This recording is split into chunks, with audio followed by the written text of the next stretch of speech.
अस्सलामुअलैकुम। Easy we you में मोहम्मद ज़ीशान हाजिर है आज MGC 211 इंट्रोडक्शन टू बिज़नेस के लेसन नंबर 5 के साथ। लेसन स्टार्ट करने से पहले एक तो आप अपने हैंडआउट्स ओपन करेंगे और दूसरा इस चैनल को अगर आपने अभी तक सब्सक्राइब नहीं किया तो सब्सक्राइब करें और बेल आइकन को भी प्रेस लाजमी करें। तो आइए चलते हैं कंप्यूटर की स्क्रीन पे और स्टार्ट करते हैं आज का लेसन।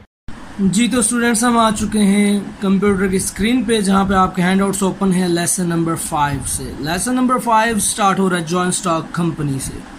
जॉइंट स्टॉक कंपनी के बारे में हम पहले डिस्कशन कर चुके हैं कि ये ज़्यादा लोग मिलके बनाते हैं और इसको रजिस्टर्ड करवाना पड़ता है SECP से, stock and exchange commission of Pakistan, और कंपनीज ऑर्डिनेंस 1984 के तहत इसको रजिस्टर्ड करवाया जाता है। यानी तमाम रूल्स एंड रेगुलेशंस कंपनी को बनाने के इस ऑर्डिनेंस में गिवन है। ये ऑर्डिनेंस पाकिस्तान में 1 जनवरी 1985 में आया था। ये याद रखना, 1985 ऑन 1 जनवरी ये पेपर में आता है, ठीक है, MCQ के हवाले से। आगे इसकी कुछ डेफिनेशंस गिवन है, वो आपने पढ़नी है। ये इसी के हवाले से कि प्रॉफिट बनाने के लिए कंपनी बनाई जाती है, लोग मिलते हैं, ठीक है। इसमें कोई रॉकेट साइंस नहीं है। आपने सिर्फ इनके नाम के साथ याद ये रखना है कि कौन सी डेफिनेशन किस बंदे ने दी थी, इसके हवाले से MCQs आते हैं।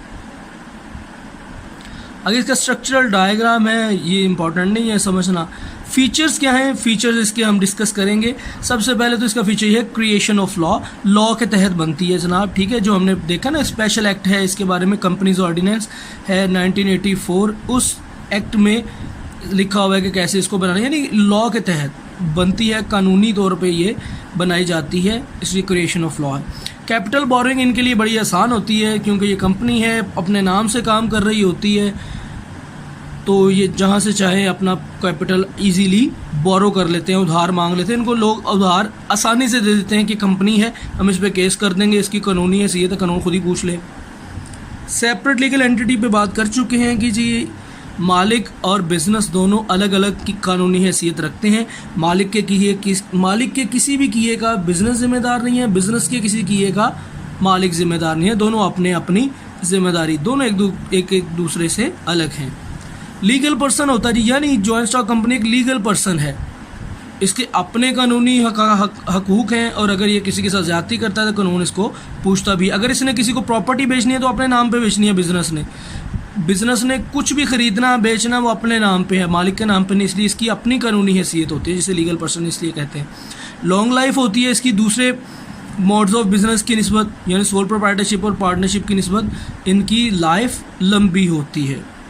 लिमिटेड लाइबिलिटी होती है, इस पर हम काफ़ी सारी बात कर चुके हैं कि अपने बिजनेस तक ही इसकी लाइबिलिटी लिमिटेड है, किसी भी ऑनर की या शेयर होल्डर की पर्सनल प्रॉपर्टी इसके दिवालिया होने की सूरत में इन्वॉल्व नहीं होगी, यानी लिमिटेड है इसकी लाइबिलिटी इसके बिजनेस तक। लार्ज स्केल बिजनेस है अपने नाम से, क्योंकि लार्ज है, इनके पास कैपिटल ज़्यादा होता है, बिजनेस भी लंबे स्केल का होता है, बड़े स्केल का होता है।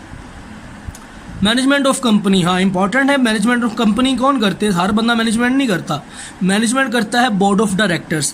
ये बोर्ड ऑफ डायरेक्टर्स वो लोग होते हैं जिनको कंपनी के मालिकान यानी शेयर होल्डर्स, एक एनुअल जनरल मीटिंग होती है, यानी साल में एक दफ़ा मीटिंग होती है, एनुअली जनरल मीटिंग होती है, उसमें अपने बोर्ड ऑफ डायरेक्टर्स को सिलेक्ट किया जाता है कि ये बंदा हमारा बोर्ड ऑफ डायरेक्टर होगा, और वो बोर्ड ऑफ डायरेक्टर्स जो है कंपनी की मैनेजमेंट को चलाते हैं, याद रखना। नंबर ऑफ मेंबर्स, देखो कंपनी की 2 टाइप्स होती हैं, इसी चैप्टर में आगे आपने पढ़ना है, लिमिटेड कंपनी और private limited company, private limited company और पब्लिक कंपनी, ठीक है जी। अब ये जो प्राइवेट लिमिटेड और पब्लिक लिमिटेड का फ़र्क क्या है, ये आगे हमने पढ़ना है, लेकिन नंबर ऑफ मेंबर्स के लिए आप अभी तक ये देख लें कि ये जो प्राइवेट लिमिटेड होती है इसमें कम से कम 2 और ज़्यादा से ज़्यादा 50 लोग शामिल हो सकते हैं। पब्लिक लिमिटेड में कम से कम 7 और ज़्यादा से ज़्यादा की कोई लिमिट नहीं है। ट्रांसफरेबिलिटी ऑफ शेयर, आप अपना शेयर जो है कभी भी ट्रांसफ़र कर सकते हैं। ट्रेड एग्रीमेंट, कंपनी अपने नाम से किसी के साथ भी ट्रेड एग्रीमेंट कर सकती है। Purchase and sale of property, अपने नाम से ही अपनी परचेज और सेल करती है, पहले भी हम बात कर चुके हैं। पेमेंट ऑफ टैक्सेस, कंपनी को डबल टैक्स पे करना पड़ता है। क्लियर, कंपनी को डबल टैक्स कैसे? पहले अपने जो इसका टोटल प्रॉफिट होता है उस पे, फिर जब वो अपने शेयर होल्डर्स को पैसे दे देती है उन पैसों पे भी उनको फिर से टैक्स देना पड़ता है, इसलिए इसको डबल टैक्स देना पड़ता है कंपनी को। ये इसका एक डिसएडवांटेज कह सकते हैं आप। ऑब्जेक्ट हमेशा की तरह जितने भी बिजनेस हैं इसका भी ऑब्जेक्ट प्रॉफिट अर्न करना ही होता है जी, मकसद नफ़ा कमाना ही है। गवर्नमेंट का कंट्रोल इस तरह होता है कि कंपनी को अपना ऑडिट देना पड़ता है गवर्नमेंट को, लाजमी गवर्नमेंट ने आगे इसका ऑडिट करना पड़ता है, इसलिए कंपनी को गवर्नमेंट के रूल्स एंड रेगुलेशंस पे चलना पड़ता है। इजी मोड ऑफ इन्वेस्टमेंट है जी, जो मर्जी जब मर्जी चाहे इसमें, क्योंकि शेयर्स जो हैं वो थोड़े थोड़े पैसों के उन्होंने डिवाइड किए होते हैं, थोड़े थोड़े पैसों में तकसीम किए होते हैं, तो जो मर्जी बंदा चाहे वो वहाँ के शेयर्स इजीली परचेज कर सकता है स्टॉक एक्सचेंज मार्केट में जाके। कॉमन सील पे बात कर चुके हैं। कंपनी की जो मोहर होती है, स्टैंप होती है, वो उसकी कॉमन सील होती है, क्योंकि कंपनी अपने नाम से काम कर रही होती है। जहाँ भी कंपनी के वाले से कोई सेल परचेज होती है, कंपनी कोई ऑर्डर पास करना होता है तो अपनी स्टैंप लगाती है कि ये इस कंपनी का काम है। एडवांटेजेस इसको बनाने के फ़ायदे क्या हैं और नुकसान क्या हैं, जब आपको कंपनी की समझ लगी तो इसके एडवांटेजेस डिसएडवांटेजेस आप एक नज़र सिर्फ देखेंगे आपको समझ लग जाएगी, मुश्किल नहीं। ठीक है जी, ये आपने पढ़ने हैं। अगर ना समझ आए जिस पॉइंट की वो आप कमेंट में लिखिए, हम इंशाल्लाह उसको एक्सप्लेन करेंगे। अच्छा, ये एडवांटेजेस डिसएडवांटेजेस चल रहे हैं जी सारे इसके। आगे जी, difference between public limited company private limited company, जिसकी हमने बात की थी। सबसे पहले नंबर ऑफ मेंबर्स में फ़र्क है। मैंने आपको बताया पब्लिक लिमिटेड में minimum number of members is 7 लिखा हुआ है। पब्लिक लिमिटेड में कम से कम 7 होते हैं और ज़्यादा से ज़्यादा की कोई हद नहीं है। और ये जो है ना प्राइवेट लिमिटेड कंपनी, इसमें कम से कम 2 लोग हो सकते हैं और ज़्यादा से ज़्यादा 50, पहले भी पढ़ा आपने। Issue of shares, public limited company bound होती है अपने शेयर्स जनरल पब्लिक को बेचने में। अपने नाम से पब्लिक लिमिटेड है तो पब्लिक को बेचेगी वो, लेकिन प्राइवेट लिमिटेड कंपनी बाउंड नहीं होती कि वो अपने शेयर जनरल पब्लिक को बेचे। ठीक है जी। नेम ऑफ द कंपनी, देखो आपने अक्सर नाम सुना होगा, कुछ कंपनीज के साथ LTD यानी लिमिटेड का वर्ड लिखा होता है, जबकि कुछ के साथ सिर्फ प्राइवेट लिमिटेड लिखा होता है। ये जो LTD जिसके साथ लिखा होता है पब्लिक लिमिटेड होती है, जिसके साथ PVT लिमिटेड लिखा होता है वो प्रॉक्टर्स एंड गैम्बल्स प्राइवेट लिमिटेड, ये वर्ड आपने सुना होगा, एक कंपनी है। हबीब बैंक लिमिटेड, ये पब्लिक कंपनी है। जिसके साथ प्राइवेट लिमिटेड लिखा हो, ज़ाहिर PVT लिमिटेड वो प्राइवेट लिमिटेड कंपनी है। जिसके साथ सिर्फ लिमिटेड लिखा हुआ है, LTD लिखा हुआ है, वो पब्लिक लिमिटेड कंपनी है। एनुअल रिपोर्ट, ये जो एनुअल रिपोर्ट है मतलब कंपनी की जो फाइनेंशियल रिपोर्ट्स हैं वो एनुअल रिपोर्ट्स कहलाती हैं। पब्लिक लिमिटेड कंपनी बाउंड होती है कि वो जनरल पब्लिक को अपनी रिपोर्ट शो करे, लेकिन प्राइवेट लिमिटेड कंपनी इस चीज़ के लिए बाउंड नहीं होती। ट्रांसफ़र ऑफ शेयर्स, पहले भी बात हो गई है जी।